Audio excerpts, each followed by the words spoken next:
Dear Diary, minsan, dumarating talaga ang isang tao sa buhay mo hindi para manatili, kundi para turuan ka kung gaano kalalim magmahal at kung gaano kasakit ang mawala. Hindi ko akalain na ang lalaking minsan kong minahal ng lubos ay siya palang magiging dahilan para muli kong maramdaman ang kamay ng Diyos sa buhay ko. Ang pangalan niya, Jared.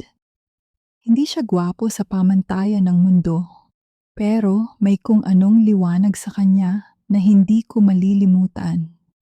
Hindi ko alam kung saan siya nanggagaling, pero bawat ngiti niya may kakaibang kapayapaan. Noon, simpleng mekaniko lang siya sa isang maliit na talyer malapit sa amin. Ako, isa akong babaeng pinangakuan ng mundo. Lumaki sa ginhawa, sanay sa marangyang buhay, at akala ko lahat ng tao sa paligid ko ay tulad ko. May direksyon, may tiyak na bukas, ngunit isang araw, nagbago ang lahat. Nakasalubong ko siya sa gitna ng ulan. Na-flat ang gulong ng kotse namin at lahat ng kasama ko walang marunong magpalit. Tahimik lang siyang lumapit, basa sa ulan, hawak ang isang maliit na toolbox. Hindi siya nagtanong, hindi siya humingi ng kahit ano. Lumuhod lang siya sa putikan at inayos ang gulong habang ako'y nakasilong sa payong. Nang matapos siya, ngumiti lang siya at nagsabing, "Ayos na po, ma'am. Ingat sa daan." At doon parang may kumalabit sa puso ko. Hindi ko alam kung awa ba, paghanga o isang simula ng kung anong di ko maintindihan. Simula noon ilang beses ko siyang nakikita. Minsan sa palengke, minsan sa labas ng simbahan. Tahimik lang siya, parang kontento na sa maliit na mundo niya. Hanggang sa isang araw naglakas loob akong bumaba sa kotse at kumausap sa kanya. "Ikaw yung tumulong sa amin noon, di ba?" "Ah, opo ma'am. Kamusta po ang sasakyan?" "Maayos naman, salamat ha. Anong pangalan mo ulit?" Jared po." At doon nagsimula ang lahat. Araw-araw palihim ko siyang dinadalhan ng kape. Minsan pandesal, minsan simpleng ngiti lang mula sa bintana ng kotse. At sa bawat araw na lumilipas, mas lalo kong nakikita kung gaano siya kabuti. Tahimik siyang mangarap. Sabi niya minsan, habang nakaupo kami sa ilalim ng punong mangga, "Gusto ko lang maipagmalaki ng nanay ko balang araw, na kahit mahirap kami, may narating ako. Kahit simpleng tao lang ako, may silbi." Doon ako unang natutong mahiya sa sarili ko. Kasi habang ako puro reklamo sa buhay, siya, kontento sa kaunting merienda, simpleng ngiti at pag-asa sa Diyos. Lumipas ang mga buwan, naging magkaibigan kami. At sa pagitan ng mga tahimik na pag-uusap, unti-unti akong nahulog. Hindi sa kagandahan o sa kayamanan, kundi sa kababaang loob niya. Hanggang isang gabi, habang pinagmamasdan namin ang mga bituin, sabi niya, "Alam mo, minsan naiisip ko, ang buhay parang langit. Lahat tayo gustong abutin, pero hindi naman kailangang marating. Minsan sapat na yung huminto ka at tumingin lang." At sa sandaling iyon, naramdaman ko, mahal ko siya. Hindi dahil perpekto siya, kundi dahil marunong siyang magpasalamat kahit sa maliit na biyaya. Pero gaya ng lahat ng kwento, dumating din ang araw na kinailangan kong pumili. Nalaman ng pamilya ko ang tungkol sa kanya. Galit ang ama ko. Sabi niya, "Hindi mo pwedeng mahalin ang taong walang mararating." At kahit anong paliwanag ko, hindi nila maunawaan na minsan mas mayaman ang puso kaysa sa bulsa. Sinubukan kong ipaglaban siya, pero araw-araw, paulit-ulit kong naririnig, "Wala kang mararating kung pipiliin mo siya." At unti-unti nagsimulang manghina ang loob ko. Hindi dahil wala akong tiwala kay Jared, kundi dahil natakot ako sa mundo, sa panghuhusga, sa hiya, sa kahihiyan ng pamilya. Hanggang isang araw, napilitan akong lumayo. Isang text lang ang iniwan ko sa kanya. "Pasensya na, Jared. Kailangan kong piliin ang pamilya ko kung walang sumunod na reply. Walang galit, walang sumpa, walang habol, tahimik lang. At iyon ang pinakamasakit kasi minsan mas mabigat ang katahimikan kaysa sigawan. Lumipas ang mga taon. Ako nagtapos sa kolehiyo, pumasok sa kumpanya ng ama ko. Maganda ang trabaho, maayos ang buhay, pero walang kulay. Wala siyang Jared. Kada gabi sinusulat ko siya sa diary ko. Ang mga sana, ang mga kung sakali, ang mga patawad. Hanggang isang araw, sa gitna ng traffic sa EDSA, may nakita akong billboard. Malaki, simple, kulay asul. May nakasulat na, Cruise Transport and Logistics, delivering your dreams. At doon parang huminto ang mundo ko. Cruz, Jared Cruz, hindi ako makapaniwala. Yung lalaking minamaliit noon, siya na ngayon ang pangalan sa billboard na iyon. At sa gitna ng mga busina at ilaw ng lungsod, napangiti ako at napaluha. Sabi ko sa sarili ko, tama ka Jared, kahit hindi mo abutin ang langit, minsan sapat ng tignan ito habang tumitingala ka kasi nandun na ang bituin mo. Dear Diary, hindi ko alam kung makikita ko pa siyang muli. Pero sa puso ko, alam kong kahit anong mangyari, dadating ang araw na ipapakita ni Lord kung bakit kailangang mawala ang isang tao para makilala mo muna ang sarili mo. At siguro, ito ang simula ng pag-unawa na ang mga lalaking akala mong walang mararating, sila pala yung dadalhin ka pabalik sa Diyos. Dear Diary, may mga gabi na tahimik ang lahat, pero sa loob ko ay may bagyong hindi tumitigil. Minsan naiisip ko, paano kung hindi ko siya binitiwan? Paano kung pinaglaban ko siya kahit laban sa mundo? Pero siguro nga, may mga bagay na kailangang mawala. Hindi dahil hindi natin sila mahal, kundi dahil gusto ng Diyos na mahalin muna natin ang sarili natin. Si Jared, ang lalaking minsang minahal ko ng buo ngunit kailangang pakawalan. Dahil iyon ang hinihingi ng panahon. Umalis siya sa San Rafael nang walang paalam. Walang sinabi, walang iniwan, kundi isang pangakong nakasulat sa hangin.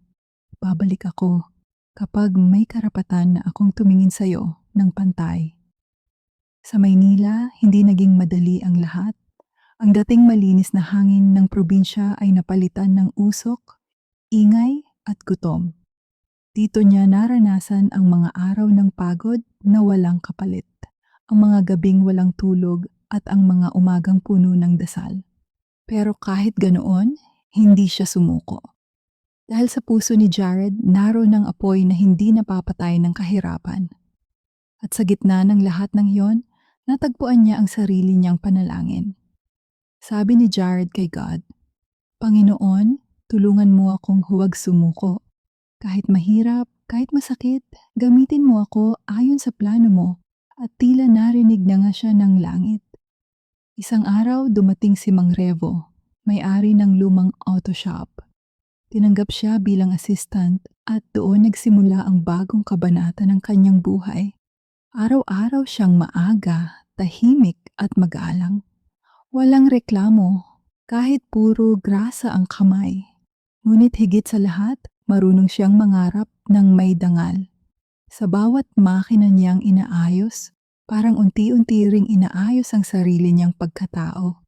Hindi na siya yung Jared na sinaktan ng kahapon, kundi isang taong muling tinutulungan ng Diyos na buuin ang kanyang kinabukasan. Lumipas ang buwan, natuto siyang mag-ipon, magdasal at maghintay. Nag-enroll siya sa gabi sa isang automotive course gamit ang maliit na ipon. Sa bawat gabing puyat at pagod, tinuturuan siya ng buhay kung ano ang ibig sabihin ng pagtitiis. Ang mga salitang dati sakit sa kanya, wala kang mararating. Ngayon ay nagsisilbing gasolina ng kanyang pangarap. At nang lumipas ang 2 taon, ang pangalang Jared Cruz ay hindi na basta pangalan lang sa listahan ng mga mekaniko. Siya na ngayon ang pinagkakatiwalaan ng mga may-ari ng sasakyan. Tahimik pero maaasahan. Mababa ang loob, pero mataas ang pangarap. Hindi niya nakalimutan ang San Rafael. At higit sa lahat, hindi niya nakalimutan ako. Minsan daw sa bawat pagsikat ng araw, tinitingnan niya ang langit at nagdadasal ng iisang linya.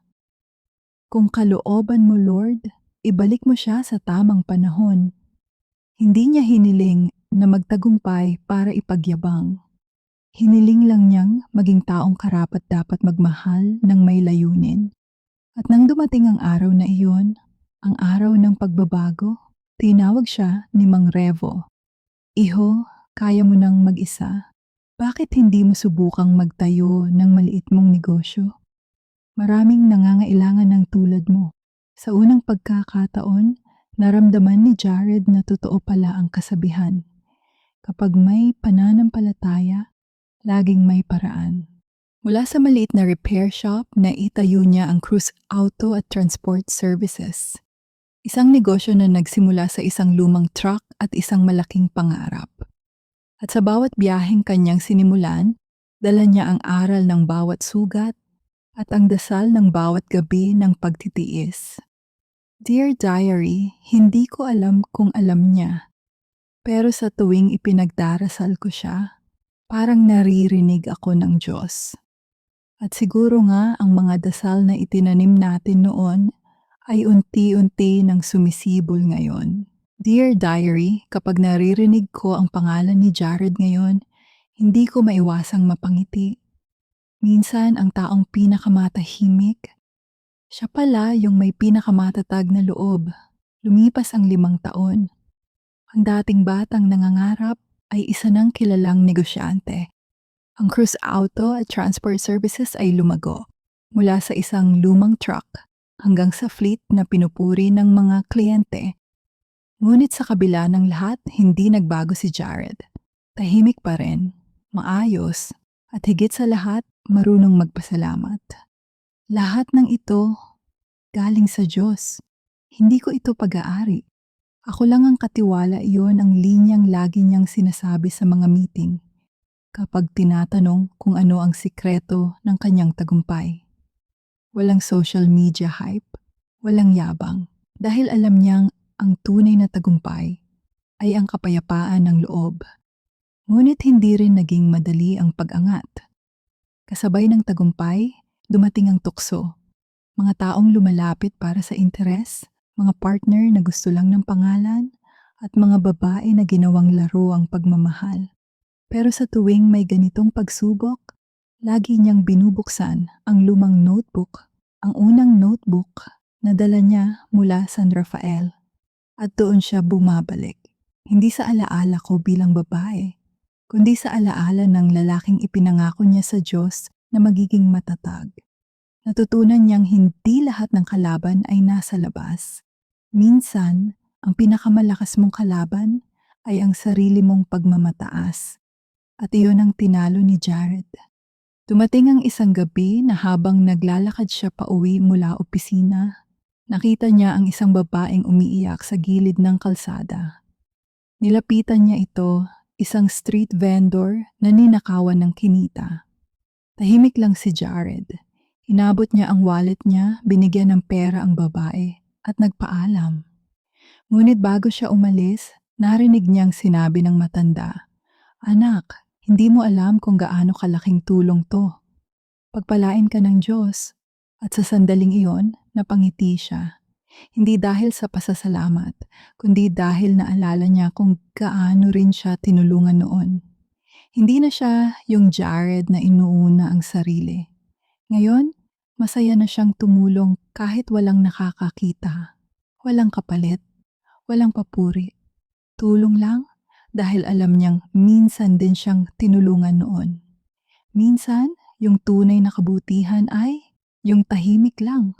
Walang drama, walang kwento sa mundo. Ginagawa mo kasi alam mong tama. At doon mo mararamdaman yung kapayapaang hindi kayang ibigay ng kahit anong yaman. At iyon ang gabing desidido siyang bumalik sa San Rafael. Hindi bilang lalaking iniwan, kundi bilang lalaking muling handang magmahal ng totoo. Dear Diary, Minsan pala, kailangan mong mawala para matutong bumalik. Kailangan mong masaktan para matutong magmahal ng walang takot.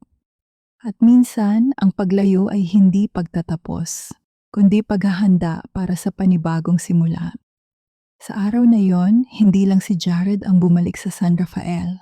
Bumalik din ang paniniwala ko na kapag totoo ang pag-ibig, kahit anong layo ng distansya, babalik at babalik ito sa tamang oras, sa tamang pagkakataon, sa ilalim ng parehong langit. Dear Diary, matagal na rin pala mula nang huling umalis ako rito. San Rafael, ang lugar na saksi sa lahat ng sakit, hiya, at mga pangarap kong muntik ko ng talikuran.